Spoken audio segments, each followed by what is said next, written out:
Bonjour à tous, bienvenue sur la page Facebook de Télépro. On est en direct avec un journaliste qui débarque sur Tipeee dans quelques jours. C'est Martin Veil. Bonjour Martin. Bonjour David. Comment ça va? Très bien vous. Très bien aussi. Je vais vous soumettre à plusieurs questions, Martin. Il y aura la question des lecteurs. Ils souhaitent vous poser des questions. Il y aura un coup de pression en fin d'interview. Il y aura la question du patron. Le patron de Télépro a souhaité aussi vous poser une question. Mais on va commencer avec la question promo. Comment trouvez-vous les sujets, Martin, de vos reportages? Eh ben, on en discute avec ma rédaction. J'ai une rédaction chef, il y a des enquêteurs. On en discute avec le producteur aussi de l'émission, qui est le producteur de Quotidien. Et ensuite, on en discute avec la chaîne et on fait un ping-pong. Nous, on a des envies, parfois d'autres ont des envies ou des idées. Et au final, on se met d'accord et on y va. Le 15 septembre sur Tipeee, on va parler du grand complot. Il y aura le 29 septembre aussi un document sur le tourisme à 20h35 sur Tipeee. Et comment ça se passe les tournages? Combien de temps ça dure? Combien de temps vous mettez pour monter les reportages? Expliquez-nous un peu. Alors, en tournage, pour faire 90 minutes, c'est à peu près 30 jours de tournage. Donc, je les fais quasiment tous, et donc je travaille avec différents réalisateurs. Donc, on tourne pendant 10 jours avec un coéquipier qui rentre et qui commence à monter. Il y en a un autre qui arrive et on continue de tourner. Voilà, ça c'est un format. Par exemple, sur le tourisme, c'est ce qu'on a fait, parce qu'on était beaucoup en Asie du Sud-Est. Et puis là, il y a d'autres façons de faire. Là, par exemple, l'émission qu'on est en train de tourner, il y a plusieurs équipes qui tournent en parallèle. Donc, je suis pas forcément là tout le temps. Mais on va dire qu'en temps de tournage, ouais, c'est à peu près 30 jours. Ensuite, il y a le montage. Ensuite, il y a ce qu'on appelle l'étalo. Donc, c'est pour s'assurer que la colorimétrie des images est bien belle. Et voilà. Et ensuite, on diffuse. Alors, vous êtes un journaliste français, alors les reportages sont faits pour TMC, une chaîne française. Là, vous arrivez sur Tipeee. Est-ce que c'est vous qui avez fait une demande d'arriver en Belgique ou alors ça s'est passé bien au-dessus de vous et que voilà, vous Pas du débarquez tout. comme ça? Pas du tout. On m'a annoncé ça, donc bah, c'est top. Mais je vous avoue que non, non, je savais pas. Mais top. Très bien. Et quel est votre lien avec la Belgique? Est-ce que vous venez parfois en Belgique? Est-ce que vous connaissez la Belgique? Non, très rarement. Je crois que j'étais venu tourner une fois, mais il y a très très longtemps. Je ne saurais même plus me rappeler exactement du sujet. Je crois que c'était politique. Mais non, je connais assez peu. Je connais assez peu la Belgique. Voilà. Enfin, j'y suis déjà venu en touriste, quoi, avec plaisir. Mais non, j'y travaille assez peu. Allez, on passe maintenant à la question du patron. Avez-vous déjà eu peur pour votre intégrité physique? Non, pas vraiment. On a été parfois dans des terrains qui étaient compliqués, notamment quand on travaillait pour le petit journal et quotidien. On faisait énormément d'international et bah, parfois dans des zones de conflit. C'est assez différent, enfin, c'est assez étonnant parce que quand on part là-bas travailler en tant que journaliste, on assiste parfois à des scènes qui sont très dures. On est sur des terrains qui, oui, sont dangereux, mais on y va pour le boulot. Donc on fait attention à ce qu'on fait. La plupart du temps, on travaille avec des fixeurs qui sont très précieux. C'est des gens dont on parle d'ailleurs quasiment jamais, mais qui honnêtement sont pour 80% du sujet dans ces pays-là. Et donc on écoute les gens qui savent. Et sur ces zones-là, et notamment les zones de conflit, très souvent en fait, quand on arrive sur une zone de front, on est, on va dire, dans un camp. Et il y a des gens qui sont sur place, donc des militaires, eux savent à peu près où vous dire de vous placer et quand ça craint trop, quoi. Et dans ces cas-là, on décale. Alors, vous êtes un jeune journaliste pour le public belge qui vous connaît peut-être pas beaucoup, Mm. Martin, mais vous avez déjà une grande carrière en France, que ça soit sur Canal+ ou TMC, le petit journal quotidien.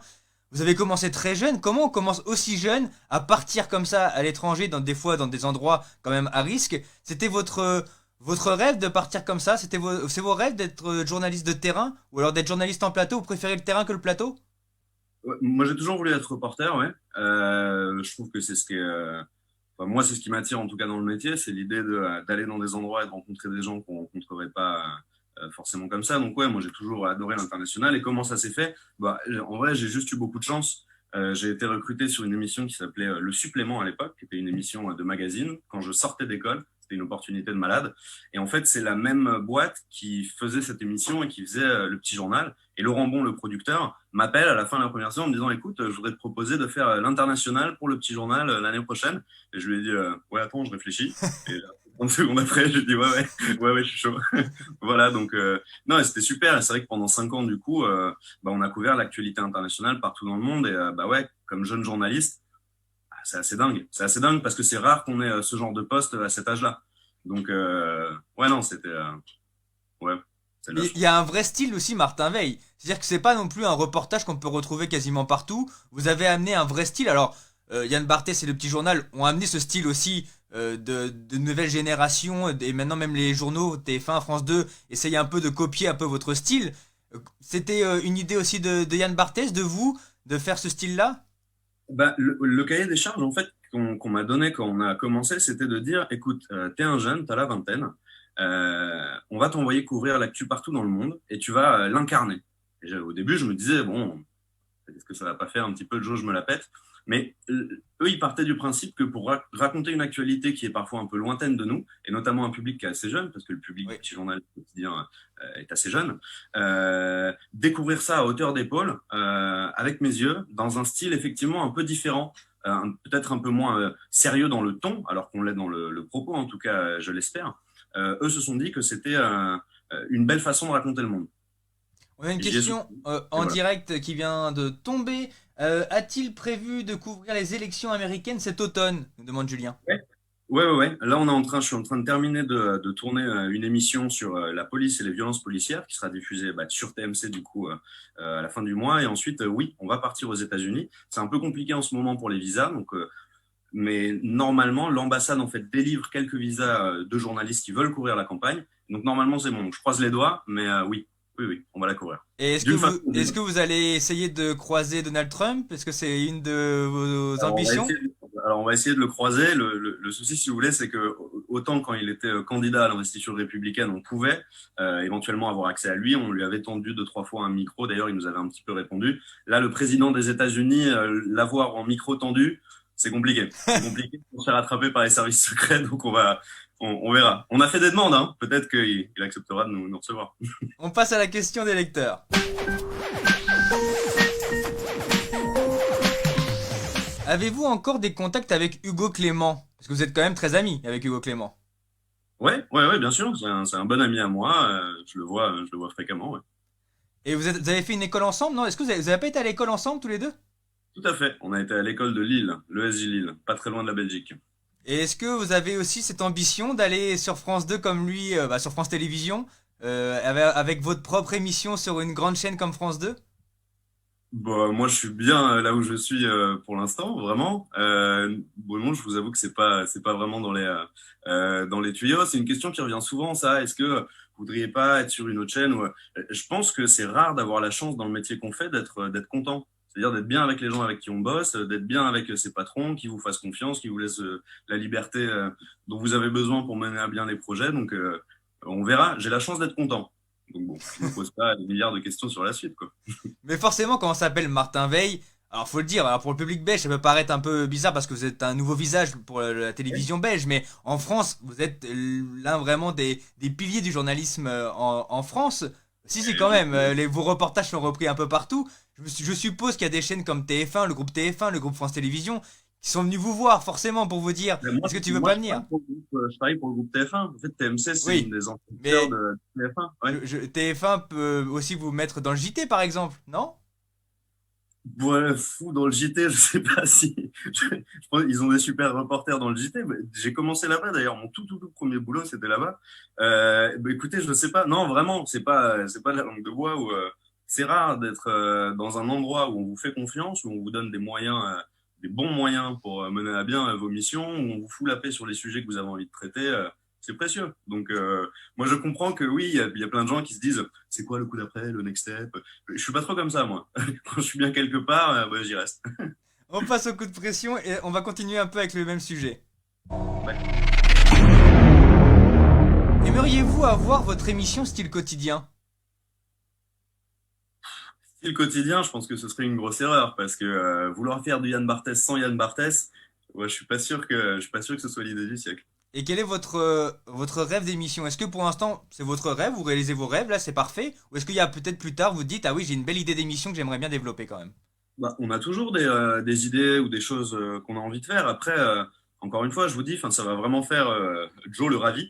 Mais bon, j'ai fait de l'international pendant 5 ans en couvrant absolument tout ce qui se passait dans le monde. Là, on nous donne la chance de pouvoir développer sur des formats plus longs des thématiques que nous, on a envie de mettre en lumière pendant 90 minutes. Je fais du reportage, c'est ce que je voulais faire. Franchement, pour l'instant, tout va bien, quoi. Et que pensez-vous d'un style qui peut se rapprocher du vôtre, on va dire, dans le sens où la personne est sur le terrain, d'Élise Lucet? Élise Lucet aussi fait beaucoup de terrain, tend son micro, essaye d'aller chercher les infos. Qu'est-ce que vous en pensez de ce style? Je trouve. C'est-à-dire de son style, le fait de faire du reportage ou De son style de journalisme, d'animation, comme dans Cache Investigation, où elle Ouais, va au contact, elle va pas lâcher, etc. Elle est beaucoup critiquée en France sur ce style-là. Est-ce que vous vous dites, ouais, effectivement, vous elle en fait un savez, peu trop dans le journalisme, un peu trop dans le divertissement, ou est-ce bah, que c'est un style pour vous tout- qui est tout- respectable? tout le monde est tout le temps critiqué. Ceux qui aiment pas son style, ok, ce qui est intéressant dans les docs et ce qu'elle incarne, ce qu'elle représente, c'est qu'il y a quand même des très très grosses enquêtes derrière, que ça révèle des choses. Alors je comprends que ça énerve et que ça agace évidemment, hein, parce que dès que les journalistes lèvent le voile sur une réalité, bah forcément il y a des gens qui sont pas contents. Le style, je m'en fiche. En revanche, je pense que ce qui est produit par Cache Investigation en termes d'infos, enfin, heureusement qu'il y a ça, et c'est une chance d'avoir des médias et des grandes rédactions comme celle-là. Martin, on va finir avec un petit test psychologique, 60 secondes, des questions très courtes et vous allez me faire des réponses également très rapides, vous allez voir. Alors je vois votre regard, là Martin il se dit, où je suis tombé. Vous Euh, inquiétez pas Martin, ça va bien se passer, 60 secondes, c'est parti. Est-ce que vous pourriez être ami avec vous-même? J'espère. Avez-vous peur de la mort? Non, Que faites-vous quand vous êtes seul? je lis. La chose à améliorer chez vous? Tellement. Introverti ou extraverti? Un mix des deux. Est-ce que vous êtes déjà battu? Oui, mais j'ai jamais gagné, je crois. Avez-vous la grosse tête? J'espère pas. Avez-vous des ennemis? Ouais, ennemi, c'est fort. Des gens qui t'apprécient pas, ouais, il y en a toujours. Dites-vous je t'aime tous les jours? Est-ce que je dis je t'aime tous les jours? Oui. Oui. L'argent ou le bonheur? Bonheur. Votre objet le plus précieux? Le micro. Avez-vous déjà vu une voyante? Non. Pourquoi avez-vous ri la dernière fois? Vos questions. Pourquoi avez-vous pleuré la dernière fois? Joker. Quel super pouvoir aimeriez-vous avoir? Ah, j'ai pas entendu du coup. Quel super pouvoir aimeriez-vous avoir? Et c'est la dernière question. Très très bonne question, dont j'ai longuement débattu. La maîtrise du temps. La maîtrise du temps. Et vous allez Ouais. partir en reportage là d'ailleurs en parlant de temps? J'y vais là. Ah vous partez vraiment? Vraiment, je pars, j'ai des interviews là, ouais. On est en train de mettre en boîte l'émission qui passe à la fin du mois sur la police et les violences policières. Et nous on vous Voilà. retrouve sur Tipeee le 15 septembre, le grand complot, le 29 septembre sur le tourisme sur Tipeee à 20h35. Merci beaucoup Martin d'avoir été avec nous. Pas de souci, merci beaucoup David, à bientôt, salut. À bientôt Martin, merci à vous. Nous on se retrouve dès 15h sur la page Facebook de Télépro.